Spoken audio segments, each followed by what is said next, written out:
तो चलिए दोस्तों, आज का वीडियो स्टार्ट करते हैं। आज का वीडियो आप सबको पता है कि किसका होने वाला है। पटवार एग्जाम और वीडियो एग्जाम की जो भी तैयारी कर रहा है वो इस वीडियो को आराम से देख सकता है, कोई दिक्कत नहीं है।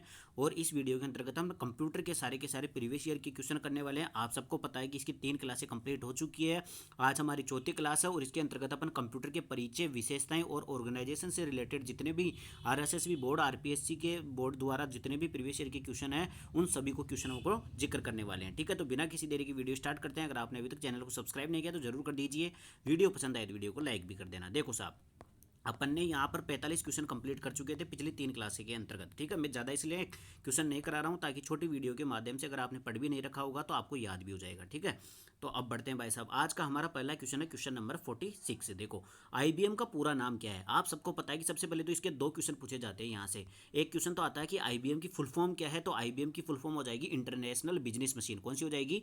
इंटरनेशनल बिजनेस मशीन हो जाएगी आईबीएम की फुल फॉर्म। इसके अलावा इसका क्वेश्चन पूछा जाता है कि ये जो आईबीएम है, ये आईबीएम जो कंपनी है ये कहाँ की है। कहाँ की है? तो ये कहाँ की है? अमेरिका की है। ठीक है, आईबीएम कंपनी कहाँ की? अमेरिका की है। ये भी एग्जाम में पूछा हुआ क्वेश्चन है। ठीक है, इसके अलावा एक क्वेश्चन आपको कमेंट करके बताना है कि आईबीएम जो कंपनी है ये किससे संबंधित है, मतलब किसके लिए जानी जाती है। या प्रोसेसर के लिए जानी जाती है, या फिर ये किसी हार्ड डिस्क के लिए जानी जाती है, या फिर किस चीज़ के लिए जानी जाती है, आप कमेंट करके मुझे ये बताओगे। देखो साहब, अगला क्वेश्चन है क्वेश्चन नंबर 47। कंप्यूटर साक्षरता दिवस कब मनाया जाता है। देखो, आपको कंप्यूटर में केवल 2 ही डेट याद रखनी है। एक तो आपको याद रखनी है कंप्यूटर की साक्षरता दिवस, जो सबसे ज़्यादा एग्जाम में पूछा जाता है। तो ये तो कौन सा हो जाएगा? 2 दिसंबर हो जाएगा। कौन सा हो जाएगा? 2 दिसंबर हो जाएगा कंप्यूटर साक्षरता दिवस। इसके अलावा आपको एक याद रखना है कि साइबर सिक्योरिटी डे कब मनाया जाता है, तो ये मनाया जाता है 30 नवंबर को। कब मनाया जाता है? 30 नवंबर को साइबर सिक्योरिटी डे मनाया जाता है। ठीक है, 2 ही डेट याद रखनी है, एक तो 30 नवंबर और एक 2 दिसंबर। ठीक है, आगे बढ़ते हैं भाई साहब। अगला क्वेश्चन है क्वेश्चन नंबर 48। देखो, पीडीएफ का लघुत्तम रूप है, मतलब पीडीएफ का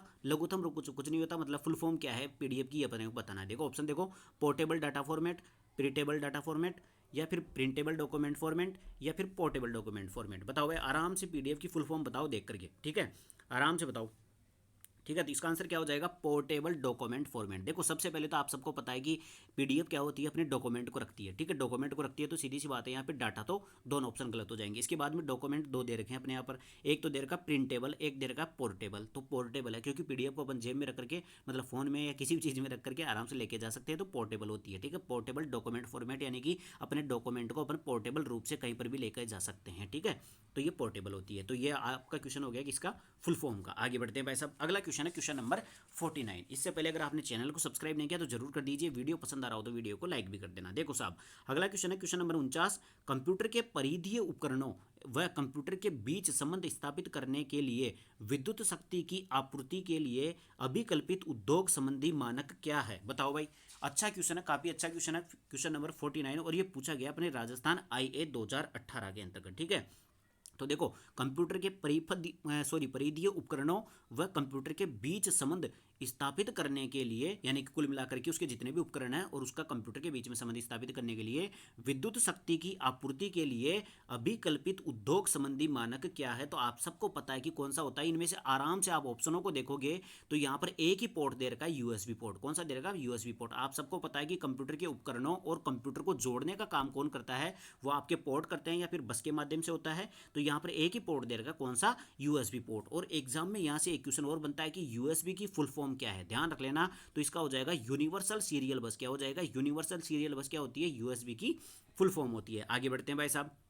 अगला क्वेश्चन है क्वेश्चन नंबर 50। क्या कहता है? उससे पहले अगर आपने चैनल को जरूर सब्सक्राइब कर देना। देखो साहब, अगला क्वेश्चन है क्वेश्चन नंबर 50। कौन सी डिवाइस डाटा और प्रोग्राम के बीच का अंतर समझ सकती है। बताओ भाई, कौन सी ऐसी डिवाइस है जो डाटा और प्रोग्राम के बीच में अंतर को समझ सकती है। बताओ, input device, output device, memory, या फिर माइक्रो प्रोसेसर। बताओ भाई, कौन सी ऐसी चीज़ है जो डाटा और प्रोग्राम के बीच में अंतर समझ सकती है। इनपुट डिवाइस है या आउटपुट डिवाइस है या फिर मेमोरी है या फिर माइक्रो प्रोसेसर है। बताओ भाई फटाफट से। तो ध्यान रख लेना।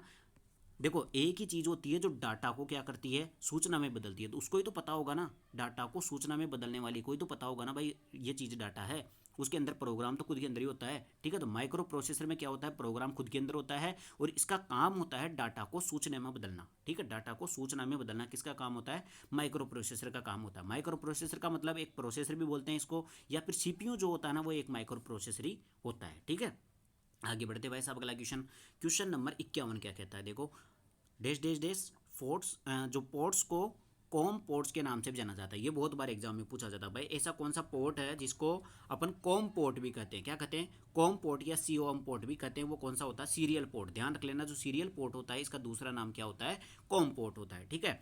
इसके अलावा आप एक क्वेश्चन और एग्जाम में पूछा जाता है कि जो RJ45 दे रखा है ना यहाँ पे, RJ45 कनेक्टर होता है, इस RJ45 कनेक्टर को किस पोर्ट के माध्यम से जोड़ा जाता है, तो इसका आंसर होगा कौन सा, इथरनेट पोर्ट। कौन सा होगा, इथरनेट पोर्ट जो होता है ना अपना, इसके माध्यम से अपने RJ45 कनेक्टर को जोड़ा जाता है, ठीक है। ये क्वेश्चन भी एग्जाम में पूछा जाता है। अगला क्वेश्चन है क्वेश्चन नंबर 52, देखो डाटा प्रोसेसिंग चक्र किन से बना है, बताओ भाई डाटा प्रोसेसिंग चक्र क्या होता है। देखो सबसे पहले तो डाटा प्रोसेसिंग चक्र क्या होता है, डाटा प्रोसेसिंग चक्र होता है आईपीओ। कौन होता है, आईपीओ। जैसे शेयर मार्केट में आईपीओ आता है ना, उसी प्रकार डाटा प्रोसेसिंग चक्र क्या होता है, आईपीओ होता है। मतलब कि सबसे पहले इनपुट आता है, फिर उस पर प्रोसेसिंग होती है, फिर उसके बाद में आउटपुट बनता है। तो यहाँ पर वो यही पूछ रहा है कि डाटा प्रोसेसिंग चक्र में क्या क्या होते हैं, तो इसमें सबसे पहले इनपुट आता है, फिर आउटपुट आता है, फिर प्रोसेसिंग आती है। ये अपना कौन सा हो जाएगा, ये हो जाएगा डाटा प्रोसेसिंग चक्र, ठीक है। काफ़ी अच्छा क्वेश्चन है और कई बार एग्जाम में ये पूछा भी जाता है, सबसे इंपॉर्टेंट क्वेश्चन है। आगे बढ़ते हैं भाई साहब।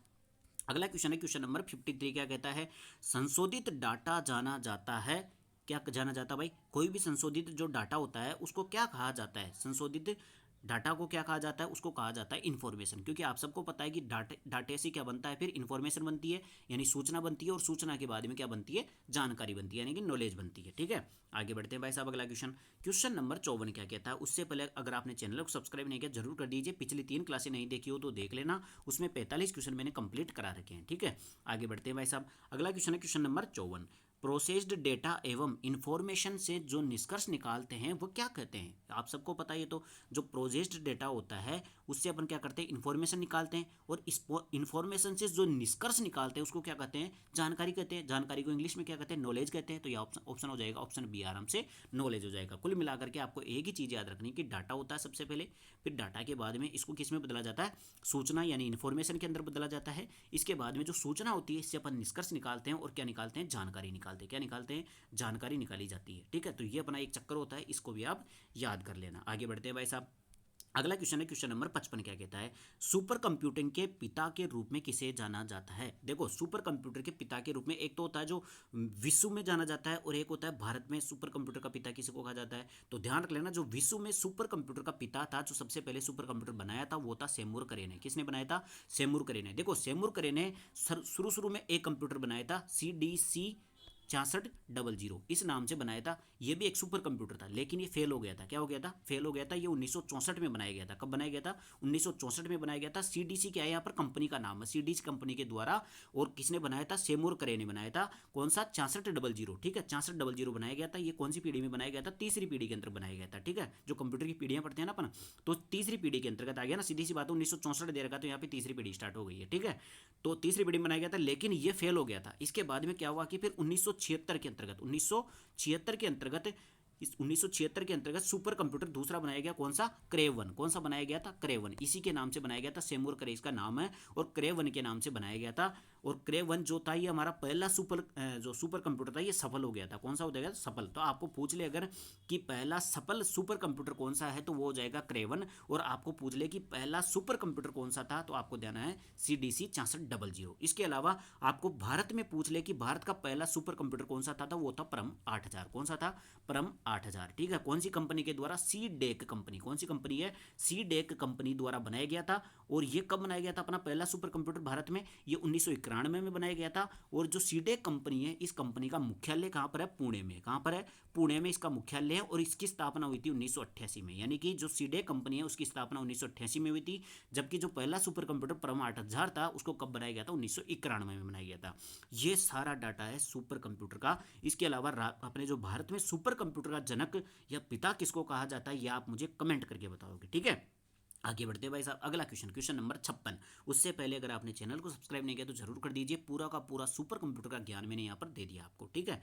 अगला क्वेश्चन है क्वेश्चन नंबर 56, भारत के प्रथम सुपर कंप्यूटर परम 8000 का शुभारंभ कब से हुआ था। आप सबको पता है कि परम 8000 कब बनाया गया था, 1991 में बनाया गया था। कौन सी कंपनी के द्वारा बनाया गया था, CDEC कंपनी के द्वारा बनाया गया था। CDEC कंपनी का मुख्यालय पुणे में है, और इस कंपनी की स्थापना हुई थी 1988 के अंतर्गत, ठीक है। आगे बढ़ते हैं भाई साहब। अगला क्वेश्चन है क्वेश्चन नंबर 57। क्या कहता है?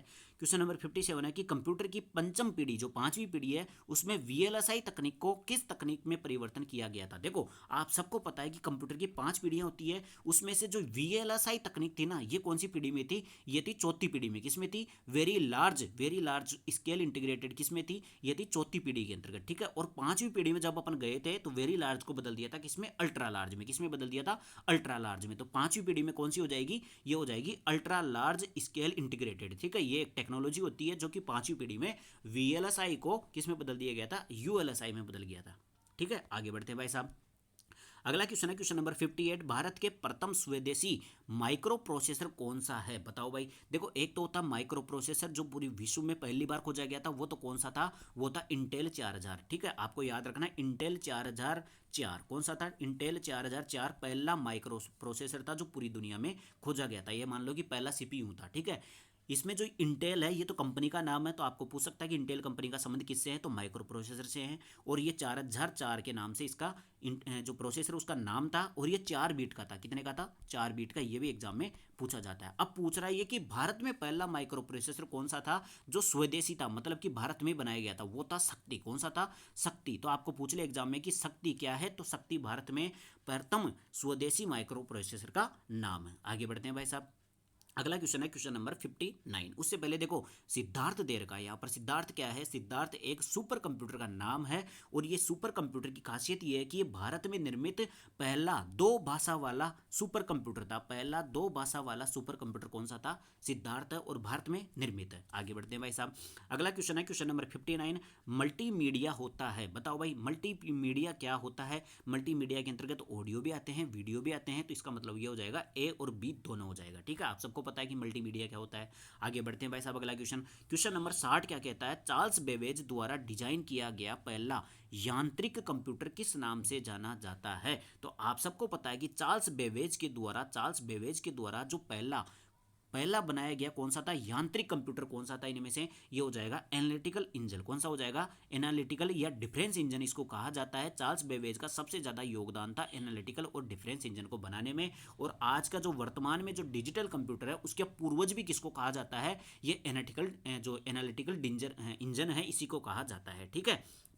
तो ये हो गया। इसके अलावा देखो यहाँ से एक क्वेश्चन और बनता है कि कंप्यूटर का जनक या पितामह या पिताजी किसको कहा जाता है? चार्ल्स बेबेज को कहा जाता है कंप्यूटर का पिताजी, ठीक है। ये सारे क्वेश्चन हो गए यहाँ से। इसके अलावा देखो अबेकस का भी क्वेश्चन बनता है। जो पूरी दुनिया का पहला गणक यंत्र था वो कौन था? अबेकस था। कौन सा था? अबेकस पूरी दुनिया का पहला गणक यंत्र था, ठीक है। इसके अलावा यहाँ पर प्रोसेसर दे रखा है, तो प्रोसेसर क्या होता है? एक प्रकार का जैसे सीपीयू होता है ना, ये भी एक प्रोसेसर होता है, ठीक है। कैलकुलेटर तो आप सब जानते ही हो।